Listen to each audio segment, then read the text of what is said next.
In order to do this realistically, the first thing we need to do is get in touch with the laws of happiness operating here and begin to cooperate with them rather than resist them. The most important thing to notice about happiness is that all the joy we have ever experienced on this planet has been felt in one place and one place only, inside our own hearts. That's where we have experienced happiness, and that's where the source of it is. Personal happiness is a byproduct of the times when our minds are centered in the heart.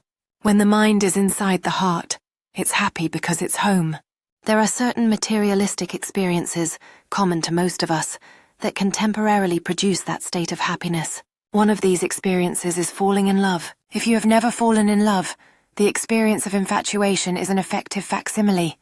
Before you fall in love, your mind runs around telling you, if only I get this, then I'll be happy. If only I get that, then I'll be happy. If only that person would go along with me, then I'll be happy.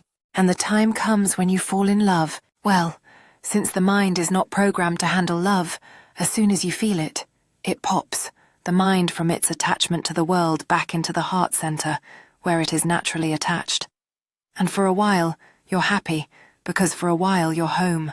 And it feels great when you're in love. There is a feeling that everything is right, regardless of what seems to be happening in the external environment. When shopping at the supermarket, if somebody bumps into your cart, you don't mind. You just flow with it. If you happen to pass people arguing with each other, you still feel love. You may stop to help, but you don't stop feeling the joy inside yourself to do it. And you don't become less effective. You still work and play and wash your hair and do all the things you normally do, but everything has a feeling of magic about it, a feeling of joy. This is your birthright. Living in this state of consciousness is how it's supposed to be for all of us. All the time. It's natural. Now we all know that the happiness you experienced when you were in love had nothing to do with the other person, because if the other person stays around long enough, the mind goes out and tries to change the other person. The moment it does that, it leaves the heart center, and the restlessness, the sense that something is missing, comes back. Other materialistic experiences can temporarily produce happiness. Reaching a goal is a good example. Let's say you want to make $1 million. It's easy to reach goals here. You simply put all your life energy into it to the exclusion of everything else, and sooner or later you'll get there. So one day you wake up, look at your checkbook, and it says plus $1 million.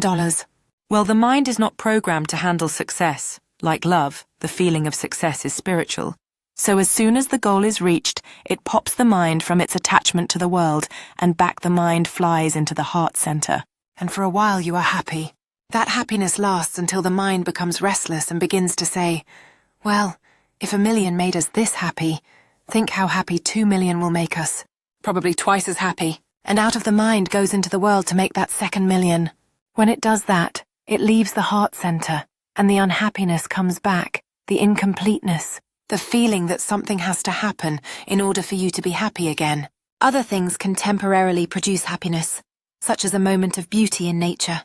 Seeing someone do something nice for someone else with no motive for personal gain can produce joy as the mind flies back into the heart again. But then you walk a little farther down the street and see a neighbor kicking a dog, and the mind goes out to make a judgment. The moment it does that, it leaves the heart center, and the unhappiness, the vague dissatisfaction, returns. So obtaining personal happiness has to do with getting the mind to go into the heart center and remain there. Then we can do whatever we like, experience romantic love, make lots of money, do all the things that are happy and fun. But everything is approached from a feeling of lightness, of play, because we already have what we need, that feeling of internal happiness. 2 basic approaches can bring this state of consciousness about permanently. One is some form of meditation. Meditation works because daily it takes the mind away from its habit of attachment to the world, turns it inward to the heart, and gently says, here's where the happiness is. It's inside, not outside.